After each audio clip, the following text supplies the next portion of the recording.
I thought it was just a thoughtful birthday gift. Wireless earbuds, clean, modern, something my daughter said would make life easier now that I was 63. I even brought them to work quietly, proud, like proof that I still mattered to someone. Then an old friend picked them up, a former military man. He studied them for a long moment, went pale, and whispered, "You need to call the police. These have been modified." I laughed. I denied it. It was my daughter. But 3 days later, when I uncovered what she was really doing, I understood the truth that birthday gift was never a gift at all. Thank you for being here and giving me your time. If you're still listening, leave a comment below and tell me what part of the world you're watching from. And for transparency, parts of this story include dramatized details for educational purposes. Any resemblance to real people or places is unintentional, but the truth this story carries is very real. I turned 63 on a Tuesday in February, and the only person who remembered was the one trying to destroy me. Not that I knew it then. That morning, I woke up the same way I'd been waking up for the past 6 years, alone in a house that still felt too big. The coffee maker gurgled to life at 6:30. I shuffled to the kitchen in my old Postal Service sweatshirt, the one with the faded logo. Outside, the Carolina morning was gray and cold. My phone sat silent on the counter. No calls, no texts. Most people my age, they forget birthdays once you hit a certain point. You just become another year older, and that's not exactly something folks rush to acknowledge. I heard the mail truck rumble past around 9.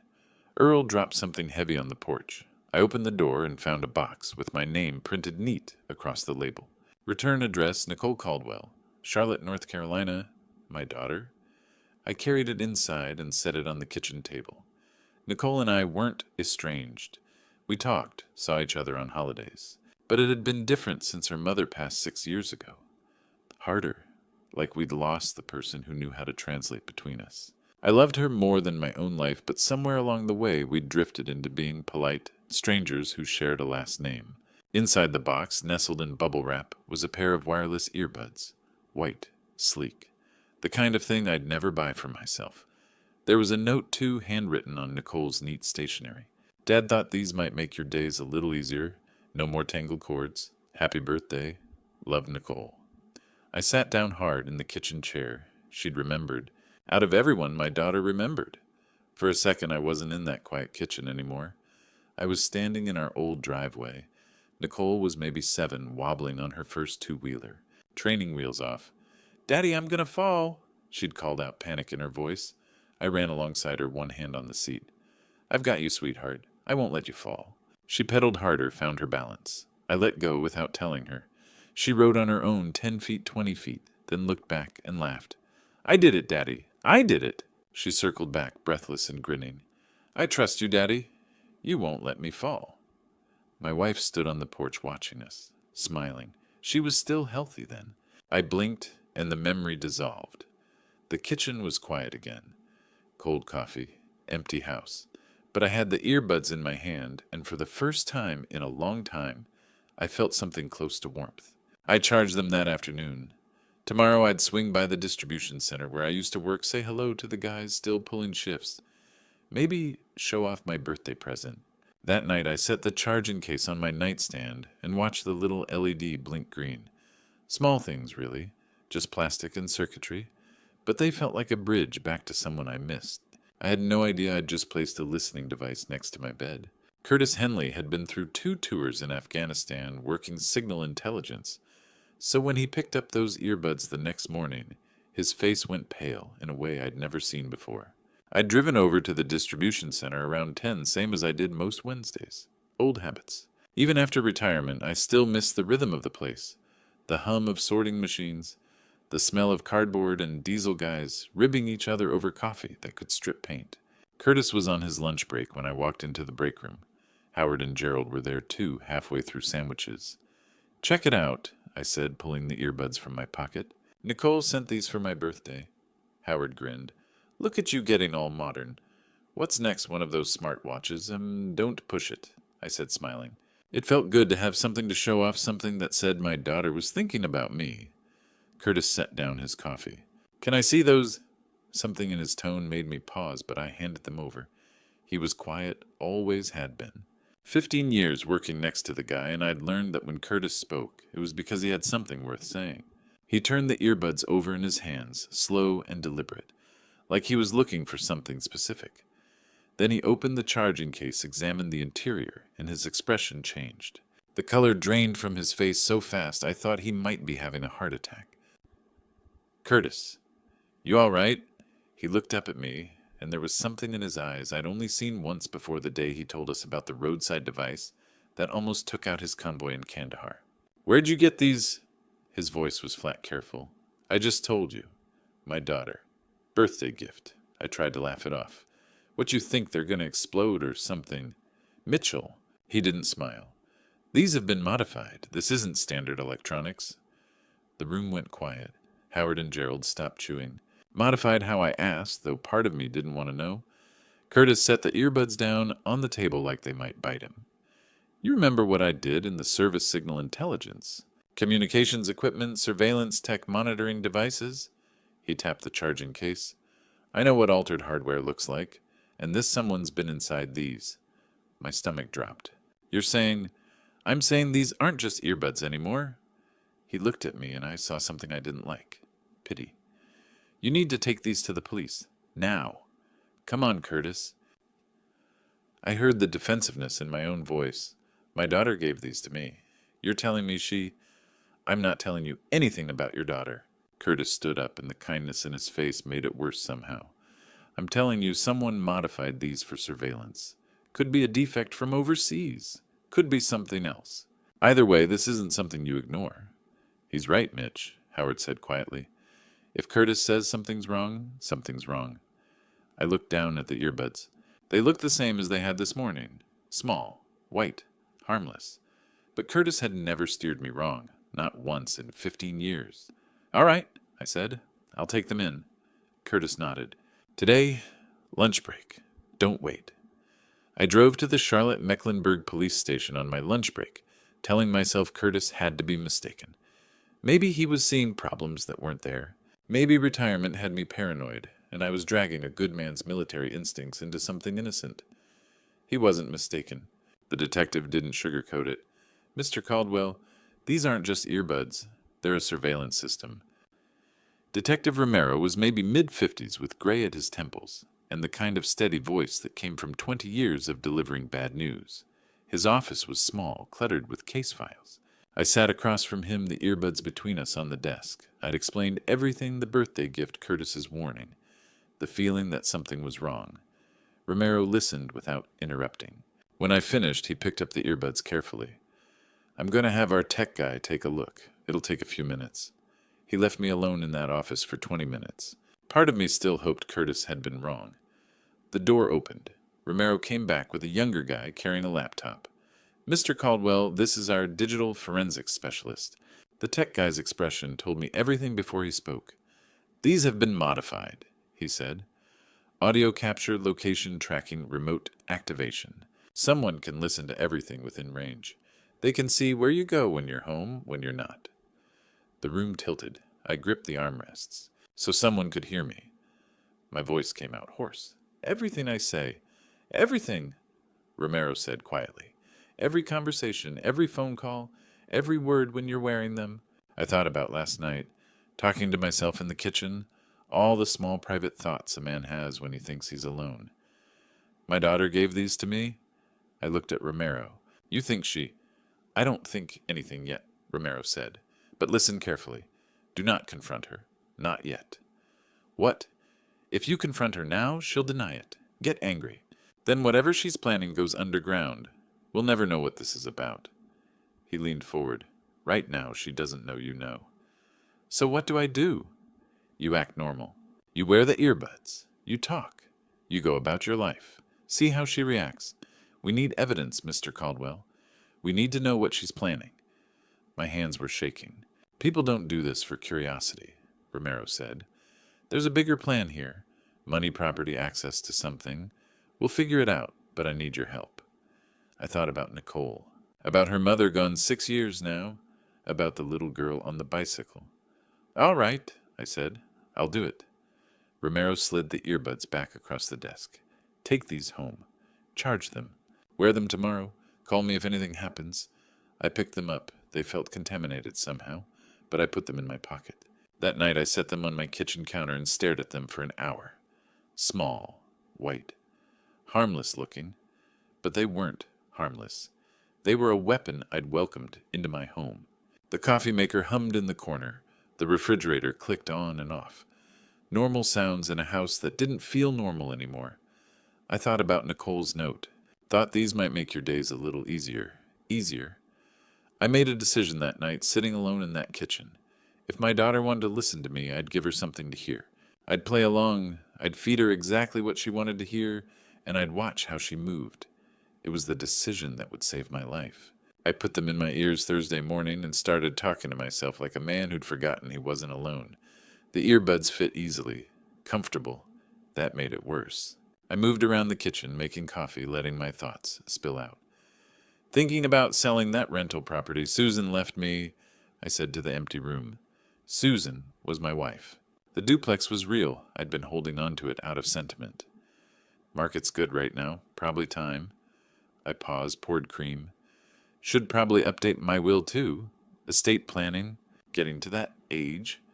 The words tasted bitter. Not because they were lies, but because I was saying them for an audience I couldn't see. I went about my morning. Read the paper. Fixed the loose hinge on the bathroom cabinet. Normal things. But the whole time I felt those earbuds like insects burrowing. My phone buzzed just before noon. Nicole, hey Dad. Random thought. Are you thinking about selling the rental? We should talk about estate planning too. My hands went cold. I'd spoken those exact words 3 hours ago, alone in my kitchen. And now here they were reflected back through my daughter's message. Too fast. Too specific. I stared at the screen for a full minute. Maybe. Still thinking about it. 3 dots appeared immediately. I could help if you want. These things can get complicated. Love you. I set the phone down. Everything had changed. The doorbell rang around 6 that evening. Nicole stood on my porch holding 2 bags from the barbecue place on Central Avenue, smiling like this was the most natural thing in the world. I was in the neighborhood. Thought I'd bring dinner. She hadn't been to my house unannounced in over a year. We ate at the kitchen table. She asked about my day, my sleep, the guys at the post office. Small talk with hooks in it. How are you feeling lately? She cut her pulled pork carefully. Last week on the phone, you sounded tired. I'm fine. At your age, Dad, it's smart to think ahead.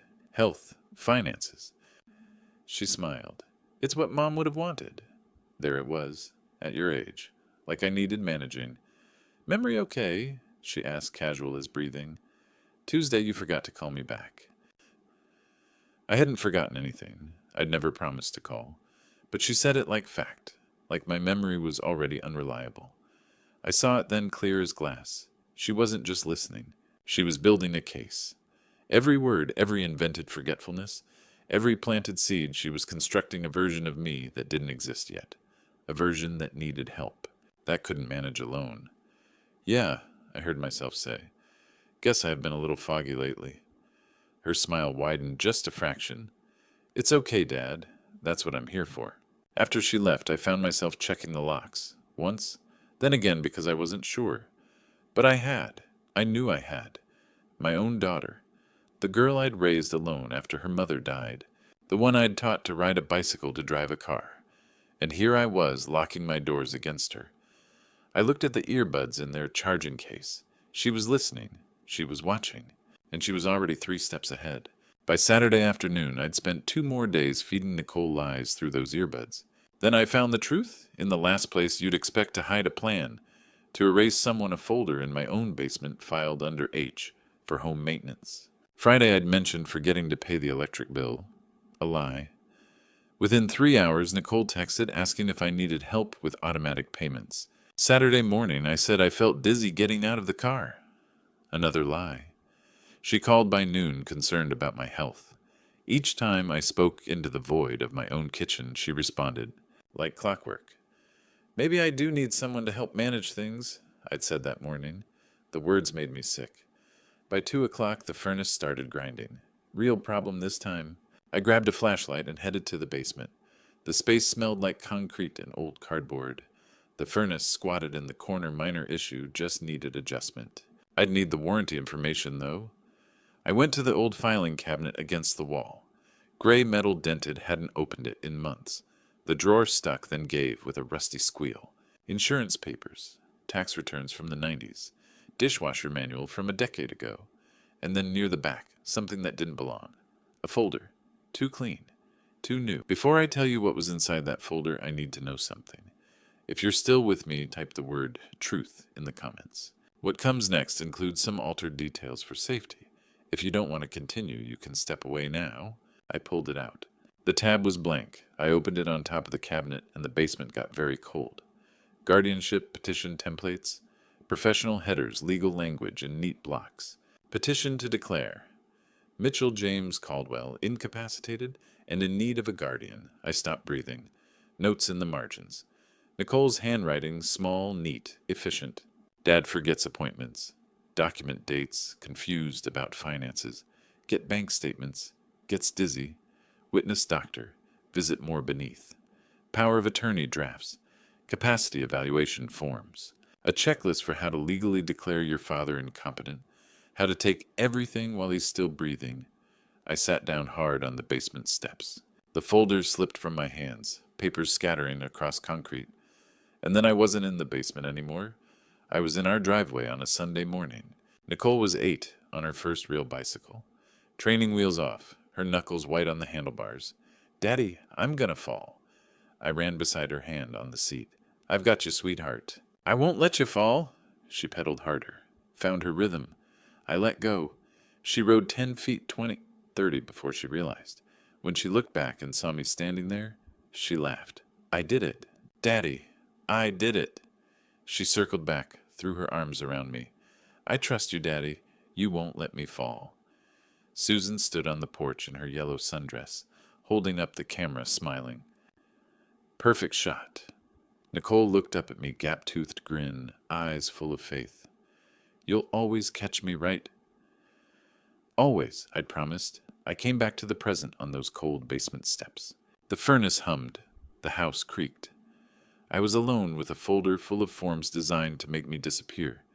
That little girl who'd trusted me, she wanted to take away my right to speak for myself, to decide where I lived, what I did with my money, whether I could drive or sign my own name, not steal my possessions, steal my personhood.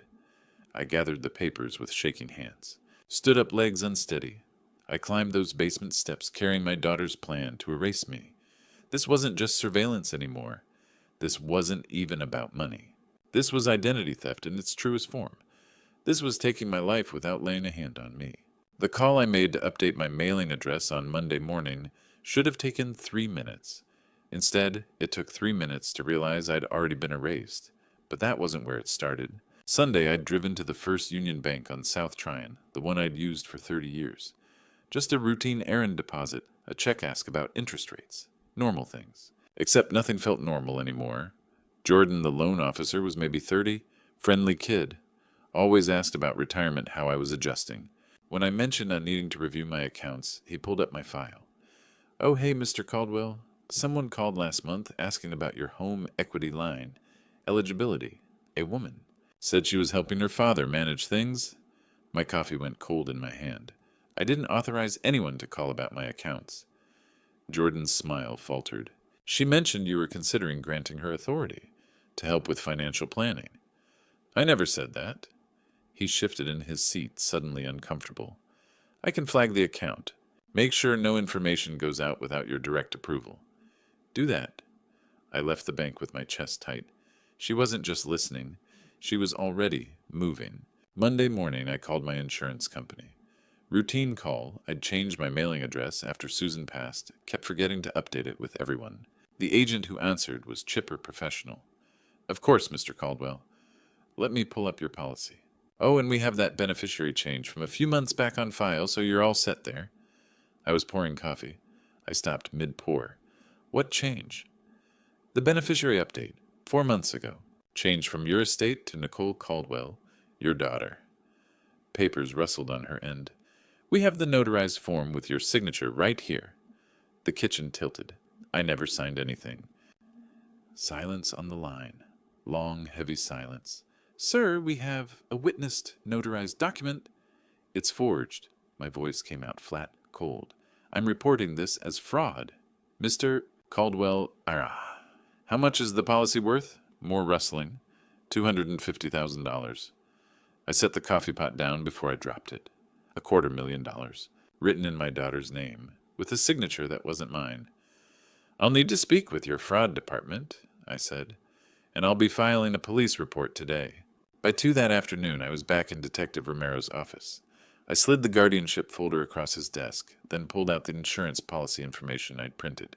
Romero read through it slowly, his expression darkening with each page. $250,000, he said quietly. "That's serious motive, Mr. Caldwell. She forged my signature, got it notarized, the whole thing. We'll subpoena the documents, find out who witnessed it." He set the papers down and looked at me. "There's something else you should know." He turned his computer monitor toward me, pulled up a file. A photo of a man I'd never seen dark hair good-looking in that smooth way that never sat right with me. 30-something, confident smile. Derek Nash, age 34. Romero clicked through screens. Arrest record out of Raleigh. Financial exploitation of an elderly victim. Previous girlfriend's grandfather. My stomach dropped. Previous girlfriend. Charges were dropped after the victim passed away. Family settled out of court, didn't want to pursue it. Romero's eyes met mine. "Mr. Caldwell, this is your daughter's boyfriend, and he's done this before." I stared at the photo. This stranger who'd been circling my life without me knowing. Who'd found my daughter, or had she found him? "You think he's helping Nicole?" I asked. "Or is Nicole helping him?" Romero leaned back in his chair, looked at me with something that might have been pity, might have been respect. Hard to tell. "Does it matter?" he said. "Either way, they're both coming for everything you have." I heard Derek's voice for the first time on a Tuesday evening, exactly 1 week after my birthday, and in 30 seconds, I understood everything. I was sitting in my living room wearing the earbuds, pretending to watch the news. The television murmured about weather and traffic, but I wasn't listening. I'd been wearing those things every evening, waiting. Then through the earbuds, I heard a phone ring. Not mine, Nicole's. A male voice, sharp and impatient. "Did he sign yet?" Nicole's voice tight with stress. "Not yet, Derek. He's being careful." I stopped breathing. "We're running out of time." Derek's voice had that smooth quality some men use when threatening you. "My creditors aren't waiting anymore. The gambling debt's Nicole. The people I owe don't care about your feelings." "I'm trying," Nicole said. I got him the earbuds. I planted the estate planning idea. "Try harder." His voice went cold. "You still owe me $30,000. Your failed business. Your maxed out credit cards. That's not my problem." I heard Nicole start to cry. "Derek, please. He's my father. I hate doing this." "You should have thought about that before you came to me for money." No sympathy. "Besides, what's he going to do with it? He's old, alone, no other family, just sitting on all that money." "What if he finds out?" Derek laughed. "He won't. Old people don't understand technology. That's why this works. Just keep pushing the guardianship angle like we planned." "But what if—" "Once you get conservatorship, we access everything. The house, the pension, the insurance. We clear your debts, split the rest, and you're free." His voice softened. "Isn't that what you want?" Silence. Then quietly, "Yes." "Then make it happen. Thursday, get him to the bank. Get him to sign something, anything." "Okay. Don't screw this up." The call ended. I sat there, the news anchor still talking, the earbuds still in my ears. My hands were shaking. I pulled them out carefully. She was being manipulated, threatened. $30,000 in debt. A failed business I'd never known about. A boyfriend who saw my life as a paycheck. But she was still doing it. She'd given me the earbuds. She'd planted the doubts. She'd filed those guardianship papers. Did it matter why I called Romero? "I have everything we need," I said. Audio recording, full conspiracy, him threatening her, both of them planning it. "Don't do anything," Romero said immediately. "Let me coordinate with the bank. We'll set it up properly." "I know. You did good. Hang tight." I hung up and stared at my phone. Then I opened my messages and typed carefully. "Nicole, honey, I've been thinking about those papers you mentioned. Let's meet at the bank Thursday morning and get everything sorted out. I think you're right. I could use some help managing things. I hit send before I could change my mind. 3 dots appeared immediately. Really? That's wonderful, Dad. I'll set it up. Love you so much. I stared at the screen. 2 exclamation points. A heart emoji. I forwarded the recording to Romero, then read Nicole's message again. She used 2 exclamation points. Like it was Christmas morning. The conference room at First Union Bank on Thursday morning looked like every conference room I'd ever seen, bland, beige, forgettable. But what happened there I'd remember for the rest of my life. Detective Romero and Rebecca Turner, the bank's fraud investigator, were already waiting when I arrived at 9:45. The room smelled like coffee and carpet cleaner. We sat on one side of the table, documents arranged in neat stacks. Evidence. Nicole arrived at 10 sharp. She wore a navy blazer and carried a leather folder. Her smile was bright, confident. "Hi, Dad. Ready to get everything organized?" Rebecca gestured to the chair across from us. "Ms. Caldwell, please sit. We have some questions first." Nicole's smile faltered. "Questions I thought we were here to sign. These emails," Rebecca slid documents across the table. "These calls to our bank. You initiated them. I was helping my father. He asked me to." "Interesting, because Mr. Caldwell says he never authorized you to contact us about his accounts." Nicole's jaw tightened. "He's been confused lately. I was gathering information in case you needed to file for guardianship." Romero pushed the folder forward. The guardianship petition. Nicole's handwritten notes in the margins. Her face went white. "Where did you get that?" I spoke for the first time, my voice quiet and cold. "From my basement, where you hid it." Rebecca pressed play on a small recorder. My voice filled the room, stage confused, talking about forgetting things. "See?" Nicole's voice rose. "He was confused. I was documenting with surveillance equipment hidden in a birthday gift." Rebecca placed the earbuds on the table. Right in the center. Nicole stood up fast, her chair scraping. "This is insane. Dad, tell them this is a misunderstanding." "Sit down, Nicole." Something in my voice made her sit. Rebecca slid more papers forward. "You forged your father's signature. Changed his life insurance beneficiary. $250,000. Nicole's hands shook. "I didn't." "Derek said it would be okay. He said Dad wanted it that way." "Derek Nash." Romero leaned forward. "Your boyfriend, who has a criminal record for financial exploitation of an elderly victim." Nicole broke. The words came fast, desperate. "He was helping me. I owe him money, $30,000. My business failed. I have gambling debts. He said this was the only way out." She reached across the table for my hand. "Daddy, please." I was desperate. "Derek manipulated me. I'm so sorry. Please." I pulled my hand back, stood up, walked toward the door. "Daddy, please." Her voice cracked. "I'm still your daughter." I stopped, didn't turn around. "No," I said. "My daughter died the day she decided I was worth more gone than alive." I walked out. Behind me I heard Romero's voice, steady and formal. "Nicole Caldwell, you're under arrest. You have the right to remain silent." I kept walking, through the bank lobby, through the glass doors, into February sunshine that somehow felt like winter. 2 hours later I got the call from Romero. They'd gone to Derek's apartment empty, clothes gone, but he'd made a mistake. Tried to board a flight to Mexico City at Charlotte Douglas Airport with a fake passport. Airport security flagged it. He was in custody. Both of them. Nicole and Derek. Arrested within hours of each other. I should have felt something. Relief, vindication, justice. Instead, I sat in my car in the bank parking lot and felt nothing but hollow. Behind me, my daughter was in handcuffs. Ahead of me, the rest of my life stretched out empty. I'd won. It didn't feel like winning. If you've stayed with my story this far, I need to know I'm not alone in this. Leave a comment below. Tell me you're there. Tell me where you're from. Or just tell me you understand. It helps more than you know. Before I tell you what happened, after that day, some of what comes next has been changed to protect people's privacy, and some details might not be exactly as they happened. If you'd rather stop here, I understand. But if you want to know how I'm doing now, 3 months later, stay with me just a little longer. 3 months later, the gavel came down on Nicole's sentencing, and I wasn't there to hear it. May brought warmer weather to Charlotte. The dogwoods bloomed. People opened their windows. Life went on the way it always does, regardless of who's hurting.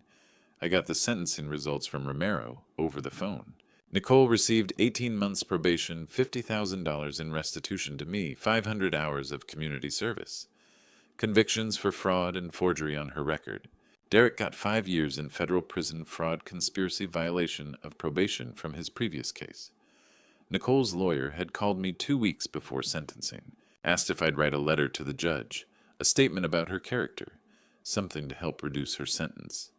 She made her choice. I told him and hung up. I changed everything after that. Bank accounts, passwords.